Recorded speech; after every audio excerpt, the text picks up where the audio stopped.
जुलाई 7 कर रहे हैं हम और इसका है पार्ट 2। ठीक है, पार्ट 2 में आपका सेक्शन सी और सेक्शन डी कवर होता है, जिसमें 3 मार्कर्स और 5 मार्कर्स क्वेश्चन है। चलिए स्टार्ट करते हैं। स्वीट सेलर हैज़ 420 काजू बर्फी एंड 150 बादाम barfi. He wants to stack them in such a way that each stack has the same number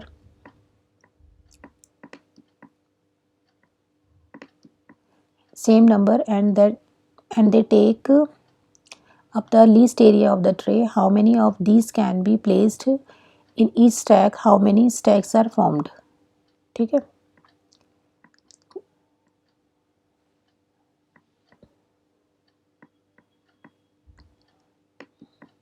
चलो। Maximum number of barfis in each stack is HCF आएगा। इसके अंदर हमें क्या निकालना है?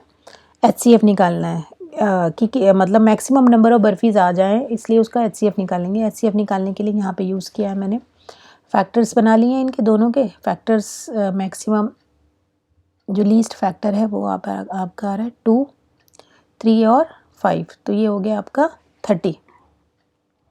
ठीक है, maximum number of barfis in each stack है। मैक्सिमम कितनी बर्फीज आ सकती हैं? हर ट्रे के अंदर 30 आ सकती हैं। तो 30 के हिसाब से काजू बर्फ़ी के कितने बनेंगे? 14 बनेंगे, 420/30। और बादाम की बर्फ़ी के बनेंगे 150/30, दैट इज़ इक्वल टू 5। तो टोटल स्टैक्स हो गए आपके 19 प्लस करके। Quadratic polynomial has zeros as alpha beta. Now form a quadratic polynomial whose zeros are this. सबसे पहले तो ये जो क्वाड्रेटिक पॉलिनोमियल है इसके अल्फ़ा प्लस बीटा ले लेंगे और अल्फ़ा इंटू बीटा दोनों की वैल्यू आ गई। ये अल्फ़ा प्लस बीटा है, ये अल्फ़ा इंटू बीटा है। अब जो रिक्वायर्ड है वो अल्फ़ा -1 बीटा -1 है, तो ये इनका सम लेंगे। सम आपका आ गया अल्फ़ा प्लस बीटा -2, तो अल्फ़ा प्लस बीटा की जगह ये वैल्यू पुट करके सम ये आ गया। दूसरा आ गया आपका अल्फ़ा -1 इंटू बीटा -1। ठीक है, यहाँ पर अल्फ़ा इंटू बीटा पुट कर देंगे, अल्फ़ा प्लस बीटा पुट कर देंगे, तो ये आ गया। ठीक है, तो रिक्वायर्ड पॉलिनोमियल क्या होगा? जब भी पॉलिनोमियल लिखते हैं ना तो स्केलर के साथ लिखते हैं, के इंटू करके लिखेंगे। ठीक है, अंदर वही आएगा x² minus sum of zeros into x plus product of zeros. तो इसको सिंप्लीफाई करके ये बन गया आपका polynomial. In A competitive exam 1 mark is awarded for each correct answer while half mark is deducted for each wrong answer. Jayanti answered 120 questions and got 90 marks. How many questions did she answer correctly? ठीक है, अच्छा, consider the number of correct answers. Correct answers उसके x हो गए। ठीक है, और then the number of wrong answers 120 minus x. अगर आपने टोटल अपने 120 क्वेश्चन अटैम्प्ट किया उसमें से x आपके ठीक है, तो बाकी बचे हुए क्या है? गलत है। तो ये हो गया 120 minus x, 120 minus x according to question. जो करेक्ट आंसर्स हैं उसके लिए मिल रहा है उसको 1 मार्क, तो x इंटू 1, और जो रॉन्ग आंसर्स हैं उसके लिए उसको आधा नंबर कट रहा है उसका, तो ये सारे के सारे मार्क्स उसके कट गए। 120 माइनस x इंटू 1/2। ठीक है, तो यहाँ से हमारे पास इसको सिंप्लीफाई कर लेंगे तो x आ गया आपका 100। Therefore Jayanti answered 100 questions correctly. The area of rectangle gets reduced by 9 square units if its length is reduced by 5 units and breadth is increased by 3 units.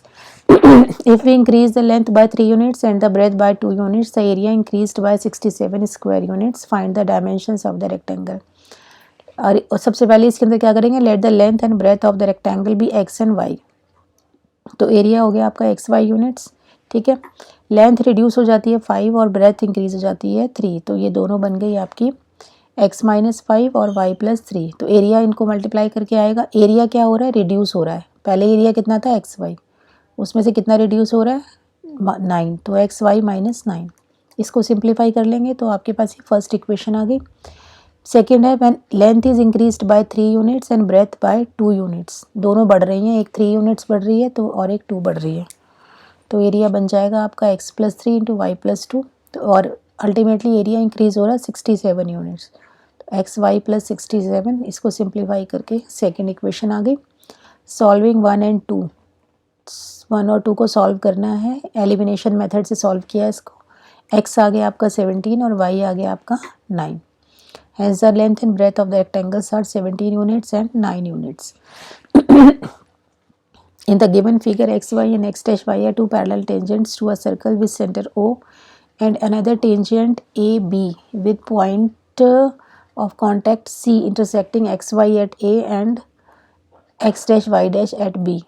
What is the measure of angle AOB? AOB बताना कितना है ये. Let us join OC. OC को join कर दिया, ठीक है. Now in triangle OPA, इस ट्रायंगल में, एंड OCA, OCA इस ट्रायंगल के अंदर. OP is equal to OC, radius है सेम सर्कल की, ठीक है. AP is equal to AC, AP is equal to AC, क्योंकि A से आपकी टेंजेंट जा रही है, P पे भी जा रही है और C पे भी, तो ये दोनों क्या होंगी, सेम होंगी.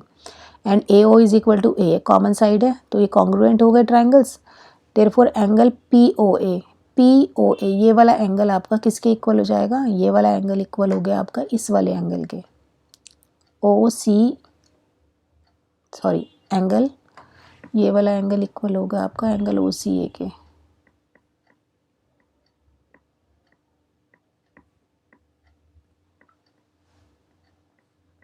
ठीक है,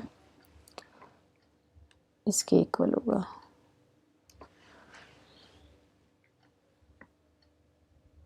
कहाँ से,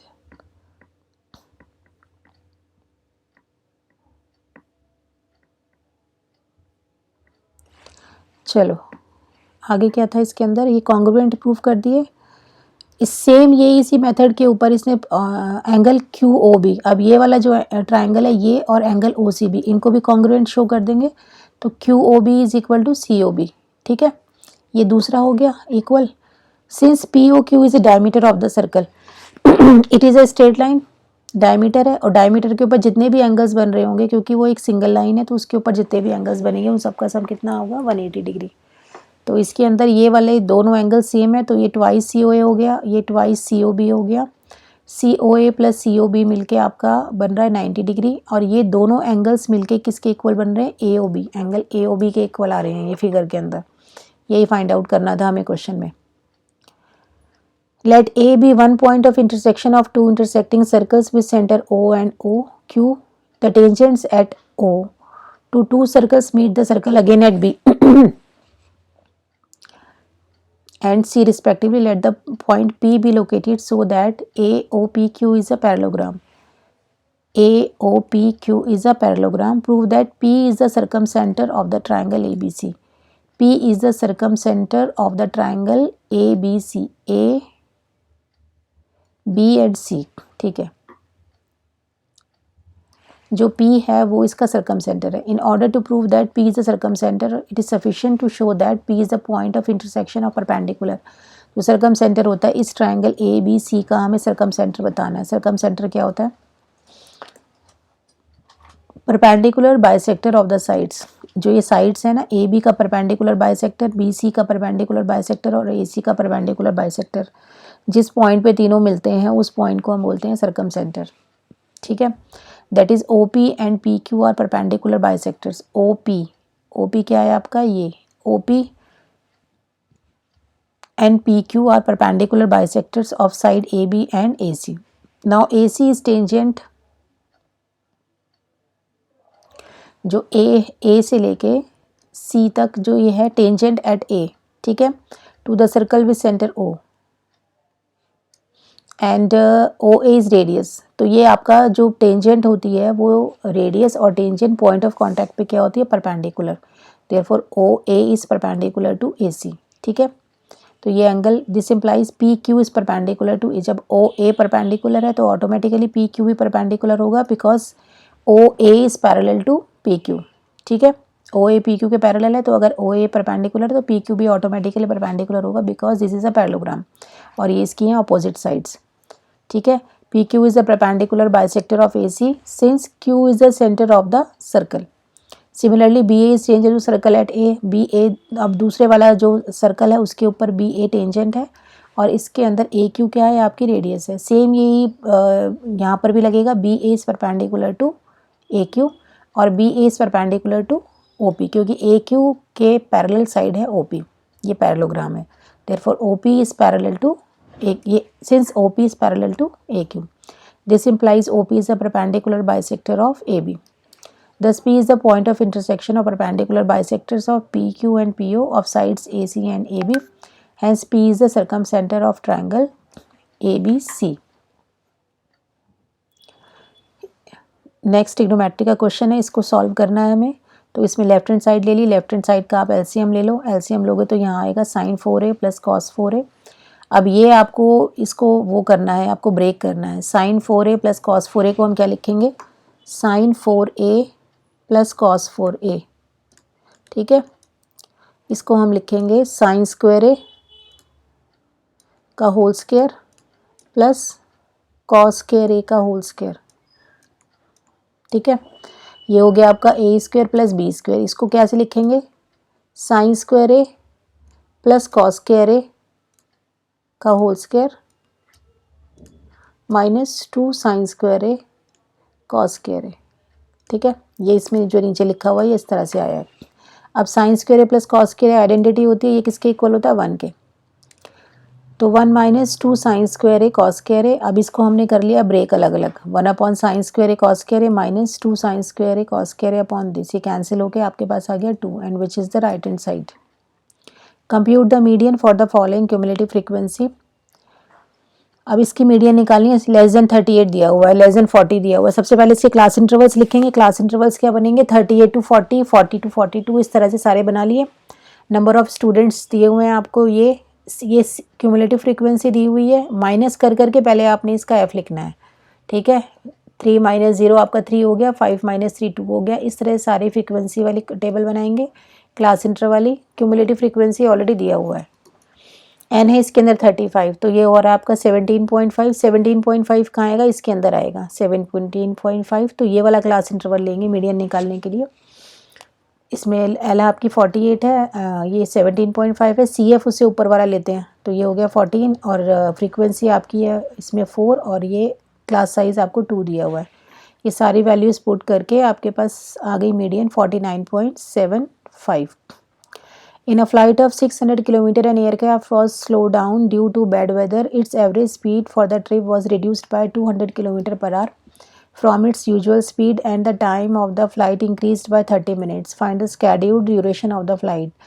जो चीज़ पूछी गई है, लेट द ओरिजिनल स्पीड पूछी है तो उसको हम मान लेंगे x किलोमीटर पर आवर। नई स्पीड क्या है, 200 किलोमीटर कम हो गई है, x minus 200। Duration of flight eight original speed, ठीक है। ओरिजिनल एवरेज वो डिस्टेंस कितना है 600, स्पीड कितनी है x, तो टाइम कितना लगेगा 600 अपॉन x। जो नई स्पीड है उससे टाइम कितना लगेगा 600 अपॉन x माइनस 200। पहले वाले से अब 30 मिनट्स ज़्यादा लग रहे हैं, तो पहले वाला जो टाइम था उसको सेकंड वाले में से माइनस करेंगे और 30 मिनट्स का आप अगर आर बनाओगे तो कितना होता है 1/2, ठीक है। सबसे मेन यही इक्वेशन बनानी है इस क्वेश्चन के अंदर, ये इक्वेशन ही इंपॉर्टेंट है सबसे ज़्यादा। 600 कॉमन ले लिया इसमें से, अंदर इसका एलसीएम लेके सिंप्लीफाई कर लेंगे, ये कैंसिल होके आपके पास 1/2 इज इक्वल टू दिस। क्वाड्रेटिक इक्वेशन बन गई इसके अंदर आपकी x square minus 200x minus 22,40,000 ये आ गया। मिडिल टर्म ब्रेक कर, मैंने एक स्टेप मिस किया हुआ है, इसमें मिडिल टर्म ब्रेक करके इसके फैक्टर्स ये बनेंगे। x माइनस 600 से x की वैल्यू आ रही है 600, x प्लस 400 से x की वैल्यू आ रही है माइनस 400, ठीक है। x हमारा क्या था, speed, speed can't be negative, can't be negative, तो आप माइनस 400 को क्या करोगे, रिजेक्ट कर दोगे, तो x इज इक्वल टू 600। 600 इसकी ओरिजिनल स्पीड है। ड्यूरेशन क्या होगा 600 upon 600 that is equal to 1 hour, 1 घंटे की में उसको पहुंचाना था अपनी ओरिजिनल स्पीड से। At t minutes past 2 p.m. the time needed by the minute hand of a clock to show 3 p.m. was found to be 3 minutes less than t square by 4 minute. Find t, ठीक है। 2 बजे के बाद कुछ minute है, minute कितने हैं, t minutes, 2 बजे के बाद t मिनट्स, ठीक है। The time needed by the minute of a clock, ठीक है। 2 बज के कुछ मिनट हो चुके हैं और उसको 3 बजने में कितने मिनट दिखा रहा है, वो was found to be 3 minutes less than t square minus 4। हमें t बताना है सबसे पहले, तो t minutes past 2 the time needed to show 3 is 60 minus t, ठीक है। 60 माइनस t उसको टाइम लगेगा। मान लो 2 बज के 10 मिनट हो गए, 2 बज के 10 मिनट हो गए हैं और 10 उसको 3 बजाने के लिए कितना चाहिए 60 माइनस 10, मतलब 50 मिनट्स और चाहिए, क्योंकि यहाँ पे t हमें दिया नहीं हुआ है, तो हमें पता ये देखना है कि 60 माइनस t मिनट्स बचे हैं 3 बजने में। According to question 60 minus t, जो ये जो मिनट्स बचे हैं ये इसका टी स्क्वायर अपॉन 4 माइनस 3 है, किसके इक्वल है, टी स्क्वायर अपॉन 4 माइनस 3, इस क्वेश्चन के अकॉर्डिंग। बस ये जो इक्वेशन है ये देखनी है और इससे हमें टी की वैल्यू निकालनी है। अब इसको पूरा सिंप्लीफाई कर लेंगे, मिडिल टर्म ब्रेक करके आपके पास टी की दो वैल्यू आ रही है 14 और -18। ठीक है, ये टाइम है, टाइम कांट बी नेगेटिव, तो इसको रिजेक्ट कर देंगे। ठीक है, तो ये हो गया आपका टी आ रहा है आपका 14 मिनट्स है। A cylindrical tub whose diameter is 12 centimeter and height 15 centimeter is full of ice cream. The whole ice cream is to be divided into 10 children in equal ice cream cones with conical base surmounted by hemispherical top. If the height of conical portion is twice the diameter of the base, find the diameter of conical part of ice cream cone. Let R and H be the radius and height of the cylindrical tub. ठीक है, तो tub का आपको क्या दिया हुआ है, diameter 12 दिया हुआ है, तो रेडियस हो गई इसकी 6, हाइट दी हुई है आपको h, इसमें दी हुई है 15। तो सबसे पहले तो जो उसका है उसका वॉल्यूम निकालेंगे सिलेंडर का, टब का क्या होता है πr²h, तो ये हो गया 540 पाई क्यूबिक सेंटीमीटर। अब हम आ जाते हैं आइसक्रीम कोन्स के ऊपर। कोन किस किस शेप में है, नीचे जो आइसक्रीम कोन है नीचे है आपका कोन और ऊपर है आपका hemisphere. Let the diameter of the cone भी d। ठीक है, तो इसकी ये हो गई आपकी d/2 radius. Height of the conical portion is 2d, उसका डबल है इसलिए डायमीटर का डबल है। ठीक है, तो ये हो गया 2d। It is given that the ice cream is divided among 10 children in equal ice cream cones. ठीक है, तो जो ये वॉल्यूम ऑफ आइसक्रीम सिलेंडर में जो वॉल्यूम था उसको हमें 10 में डिवाइड करना है। ठीक है, तो ये this is equal to 10 into volume of each ice cream cone. तो volume of the cylinder is 10 into volume of cone plus volume of hemisphere. जो सिलेंडर का जो आइसक्रीम का जो वॉल्यूम है वो किसके इक्वल है, volume of cone plus volume of the hemisphere. किस शेप में है, इस तरह से है कोन, ये है और इसके ऊपर ये बना हुआ हेमिस्फीयर। ठीक है, इस तरह के 10 कोन है। ठीक है, तो वॉल्यूम ऑफ कोन ये नीचे का आ गया, वॉल्यूम ऑफ हेमिस्फीयर ये ऊपर का आ गया। ये वॉल्यूम ऑफ कोन क्या होता है 1/3 πr²h, ये आपका r है, ये h है। वॉल्यूम ऑफ हेमिस्फीयर क्या होता है 2/3 πr³। ये सिंप्लीफाई करके आपके पास ये आ गया। और ये किसके इक्वल है, ये इक्वल है आपका 540, क्योंकि सिलेंडर का वॉल्यूम आया था कितना आया था 540। यहाँ से आप इसको सिंप्लीफाई करके d आ गया आपके पास 6। Therefore the diameter of the conical part of the ice cream is 6 centimeter। यही बताना था हमें। In figure, from a cuboidal solid metallic block of dimension 15 into 10 into 5, a cylindrical hole of diameter 7 centimeter is drilled out. Find the surface area of the remaining block। Cuboidal part जो है, ठीक है, ये इसकी सारी dimensions दी हुई हैं आपको। सिलेंड्रिकल पार्ट जो है, सिलेंड्रिकल पार्ट का जो diameter of A cylindrical whole is 7 centimetre. ठीक है, तो इसकी रेडियस हो गई 7/2। सरफेस एरिया क्या होता है इसका, क्यूब का क्यूबॉइड का सरफेस एरिया होता है 2 into LB plus BH plus HL। ये सिंप्लीफाई करके आपका 550 आ गया। Curve surface area of cylinder, curve surface area cylinder का क्या होता है 2πRH। ठीक है, तो ये हो गया 110। Area of 2 cylindrical holes 2πr², 77। अब जो होल करके निकाला है तो उसके अंदर क्या क्या ऐड होगा, क्या प्लस होगा। जो इस निकालने के बाद, जो ब्लॉक निकालने के बाद जो बचेगा वो क्या बचेगा, surface area of the cuboidal block plus curve surface area of cylinder minus area of 2 cylindrical holes. जो ऊपर होल हो गया और जो नीचे होल हो गया है उसको हम क्या करेंगे, माइनस करेंगे, और अंदर का जो सिलेंडर का कर्व सरफेस एरिया उसको प्लस करेंगे।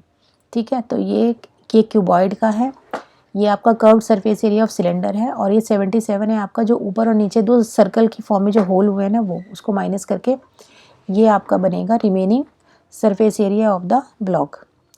इन figure PA, QB and RC and SD are all perpendicular to line L। AB 6 दिया हुआ है, BC 9 दिया हुआ है, CD 12 and SB 36। Find PQ, QR and RS। ये 6 है, 9 है, ये 12 है और टोटल ये दिया हुआ 36। From PA, QB this are perpendicular to the same line L, so they are parallel to each other. By theorem of intercept we have PQ upon AB is equal to QR upon BC is equal to RS upon CD is equal to PS upon AD। ठीक है, सारी values जो values दी हुई हैं वो put कर देंगे इसके अंदर। अब जो पूछा है, सबसे पहले हमें PQ पूछा है, तो PQ के लिए हमने इसको फर्स्ट को और फोर्थ को सॉल्व करेंगे। फर्स्ट को और फोर्थ को ले लिया इक्वल, यहाँ से PQ आ गया।